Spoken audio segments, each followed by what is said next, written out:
Day to everyone watching us this afternoon. Today, I am very excited to be on this platform with you guys, with my coach, Linda Chimanikire, who is a public speaking coach for leaders out there. And what makes Linda quite unique in my experience is that Linda is just not any public speaking coach. There's quite a number of qualities that I've seen in Linda that make her quite unique.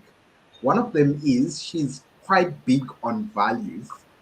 And so, if you are someone who doesn't quite understand who you are and you want to understand your value systems and where you're struggling with certain boundaries, Linda tends to be that person that's very good at that. But another thing that I discovered, whilst I worked with Linda for a number of years, is that she seems to be someone who is, very good at picking up or making other people feel warm. And that's why she does the job that she does with public speaking, because as they say, at a funeral, when someone is in a coffin, when we're at a funeral, people would rather be the person that's in the coffin than be the person that's actually delivering the speech. And so Linda helps leaders understand what their value is, what message a leader wants to communicate out there, and helps them deliver it in such a way that it's very clear and succinct to your customers, to your own team, to other stakeholders that influence your business. And so I'm very excited to have you this afternoon, Linda. Thank you very much for joining us for this conversation on why people hide. How are you this today? Good afternoon to everyone watching today. I'm doing very well. Thank you very much. Awesome, awesome. Linda, I brought you in because, when, I was just sharing with my audience yesterday about, people who hide, whether they are hiding their feelings or they are hiding their mistakes and they hide so many things. And when I try to think of one person who many people open up to, even those who tend to be masters at hiding themselves, I couldn't think of anyone better than you, my coach. So, my question to you is, why do people hide? Most likely, fear of judgment. Why do you say that? Why do you say fear of judgment? What can you unpack this whole concept of judgment? Growing up, I had issues where I was judged quite often. What happened would be, I suppose, the people around me, my parents wanted better for me. And the tendency was for them to then compare me sometimes to their children or compare me to my siblings. And that would really make me feel so uncomfortable. And it took some time, even at school, myself constantly being judged. It was difficult to be myself, to show up as the real me, to show my real values, what mattered to me, because I was constantly being judged, being compared to other people, and expectations for me were based on other people. And I found that quite difficult. So, in the Right. end, what I then did was simply hide. I will not share my feelings. I will not talk to anyone, even if I've got something useful to say and I'm burning to say it, I won't say it because now I'm so afraid of being judged.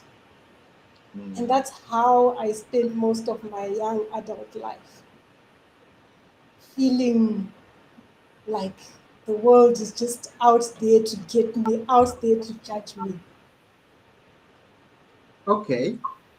And as you're speaking, I'm trying to ascertain something.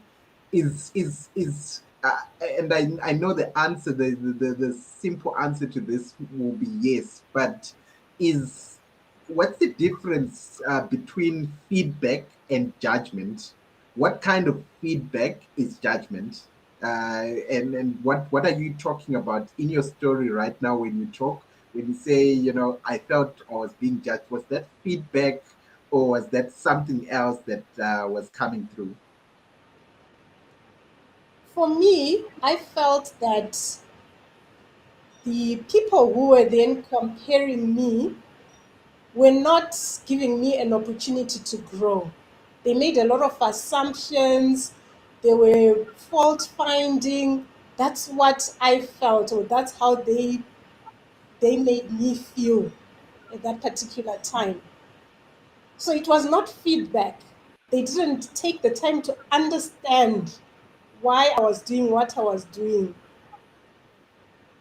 but instead they were then making assumptions, trying to find faults, trying to make me feel as if I'm not good enough. And that really affected me. Ah, okay. And I suppose this then makes a lot of sense because, frankly speaking, particularly when we deal with, giving constructive feedback and all, there's a concept I learned from Marshall Goldsmith about the whole concept of feedback. And you see why I put quotes. He has a concept of what he talks about feedback and feed forward. And what he says is feedback is based on the past, and feed forward is based on something that's future focused.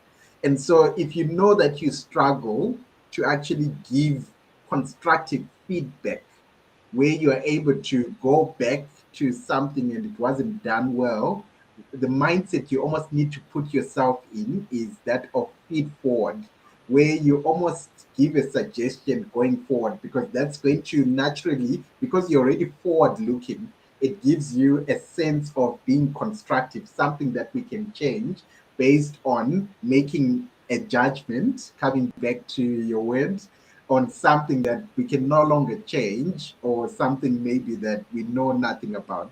So it's interesting hearing you speak about that concept in that way of judgment and feedback, and sometimes how we get lost in between giving feedback or feed forward based on assumptions and other things. That's interesting. That's interesting. So from your experience, I know you work with a lot of people, especially those who really they're trying to develop their self confidence. I know you do a lot of signature work with women, the whole Pen Your Story type of program. And of course, the whole aspect of public speaking. Most of the times, people don't do it because they fear judgment. What are some of the things that you've observed about how judgment manifests itself in the professional environment? What are some of the stories that you hear in your work as people talk about judgment? And some of the dreams that people who are judged wish everyone else knew about? When I share, or when I discuss with some of the people I work with, one thing that comes up constantly is the issue of not being listened to, Okay. or the issue of also making mistakes, and someone or the leader or whoever they're working with then constantly reminds them and constantly refers back to that mistake, instead of putting emphasis on the growth or on corrective measures on how to then do things better going forward. They constantly refer to that mistake and they constantly talk about that in front of maybe even the other subordinates. And that even makes it worse. Hmm. And sometimes it's a question of a person just needing a slight guys, so some form of slight guidance for them to be able to do the thing correctly. It's just one missing link. And if the team leader or whoever is in charge just takes the time to sit down, to listen, to understand, and then guide appropriately. Going Mm. forward, yes, acknowledging that the mistake has been made, acknowledging that this will help to correct other people in the future, even those around you. Then it helps to then sit there and talk about future. How do we do this going forward? Instead of constantly reminding that person, you made this mistake, you made this mistake. And now, once you are constantly reminded, the fear is there. You can't even go to your boss and ask if you are struggling with something. It's Mm. difficult. I've had a Yeah. situation where this young girl who was employed recently was sharing Mm. with me how she made a mistake. And now she's so scared of going back to her boss to ask for clarification. She would go and ask everyone else who is not even involved in that organization, what do you think I should do? How do you think I should do this? Yet the one person who could give clarity, who could create that safe environment for her to hide, the boss is not available, the team leader is not available. Wow. They are not creating that safe environment. Wow. There's a couple of fascinating things that come up from your response to this. One of them being listening. That's a loaded word, listening. When you say they feel like they're not being listened to, what do you mean? Are you saying we're not hearing what they're saying? What are you saying? Can you tell me when you say people aren't feeling listened to? Because that's kind of where I see the resistance a lot between leaders and people who feel like they're not being listened to. What do you quite mean when you say this person is I'm not being listened to? When you're not being listened to, what usually happens is that the kind of response that you then get will tell you that this person was not listening at all. They already had made their assumptions, they've already made their conclusions in their head, and they're just telling you exactly what they think based on whatever is going on in their own mind. When you're being listened to, then you are asked questions if the person doesn't understand. And that way you know that, yes, this person has heard what I said. They're considering what I've said. So it's the way that they are responded to that affects whether they believe that they're being listened to. Ah, okay. Yeah. And you know what you've been saying really makes a lot of sense. I know so many people who never ask for help or admit a mistake or will go and ask so many other people who cannot actually help with that because they fear that they're next in line for retrenchment or they will be fired or there will be a written warning for asking questions. So that is quite profound. And so what is your advice to a leader who is sitting with a team and they feel like, this team is not sharing everything that they have, or maybe they're sitting with someone that they don't even know that maybe is this person feels afraid or is not coming out, they're really putting up a facade. What can they do to, number one, identify that kind of individual? Number two, what can they do to actually help that person, including something that they need to do themselves as leaders to create that platform where everyone can express themselves freely? Firstly, if you are a team leader and you find that you are not sure whether a person is feeling safe, it's the way they contribute whenever something needs to be done, the way they share information with you, How often do they come to you when they've got problems? Those are some of the signs that show you that this person is comfortable or they are not comfortable with you. And the Mm, best way to address this is to emphasize positivity and to emphasize growth. That you are right, there for them and you are rooting for them. Because if they succeed, it means that you are also succeeding. And right. sometimes when a person appreciates and understands that if both of us are succeeding, both of us are growing, there is a positive environment here, you'll find that that person will slowly start opening up and Mm. there will be change. Right.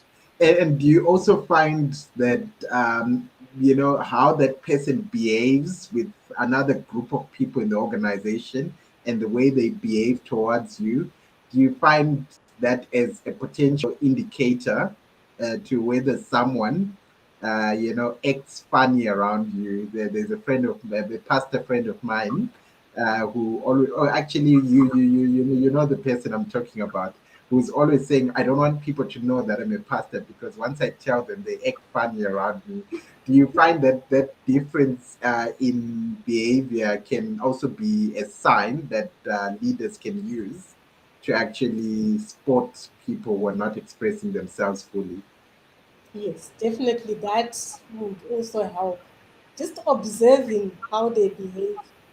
As soon as you come in, maybe that person just becomes quiet. Yet Right. when you're passing through the office and they're talking to other people, you can't believe it's the same person. But the minute you are in the room, the minute you are present, they simply just shut off and completely close off.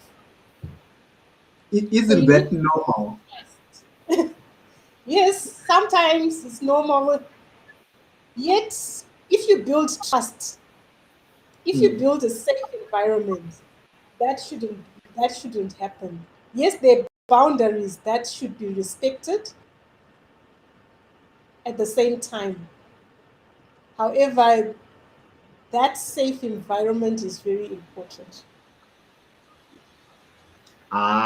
Yeah, no, that's true. No, I mean, many of us come from a leadership background where it's a muscle type of leadership. So I need to be feared. And so when people, when I come in, it's a sign of respect and power and everything. So I suppose that's something that we will need to overcome. Otherwise, those are the things that make people fear, judgment and put them in their shells and want to avoid any type of confrontation and conflict with someone. But yeah, I think I appreciate your insights on how you just unpacked this whole thing and trying to get to the bottom of why do people hide. Are there any final words or something else that you'd like to say to anyone who may be struggling with either being judged or with a team that may not be feeling safe to express themselves before we conclude this session today? Thank you. Thank you. As I said As I before, growing up, that's when all this manifested. And sometimes what you need to do is just have self awareness of the problems that you have because it also affected my career. Just not being able to contribute, not being able to participate. I was not promoted because they felt that probably I didn't know much. Yet at the same time, it was because I couldn't contribute. I was too scared. And then when I got into this coaching business, that's when I realized that there was a lot of self sabotage that was going on. And now I find that I help people who are facing the same situation that I was facing to get over that self sabotage, to perhaps be more proactive and find ways around this fear of being judged. Mm, And maybe even indirectly coach your own boss so that they can come around to your way of thinking if they are receptive, if they're a boss who's receptive to also receiving feedback. Because sometimes, as a boss or as a team leader, you might not even know that you are not creating that safe environment. You might be believing that you are on top of the situation, that you are really have an open door policy. It is just really an open door, but nobody wants to get into that office at all. So for me, I help women and who really need to get over this fear of being judged and help them pen their own story and perhaps move up in their career path choice. I'm glad that you could overcome that whole episode with judgment. Otherwise, I'd be one coachless, and you're someone I can rely on, particularly when I too sometimes feel certain elements of self doubt with some of the things that I do. So I really appreciate the value of the work that you do and the things that you do. And for those of you who'll be on the Connect into 22 with purpose, or reconnecting with their purpose in 2022, Linda will definitely be one of those people that will be helping you, get through all the chaos that we've been through the past 19 or 20 months, and helping us dissect that and almost getting back to our roots, our values, and trying to see how we can actually move forward and create an open direction to making those things work.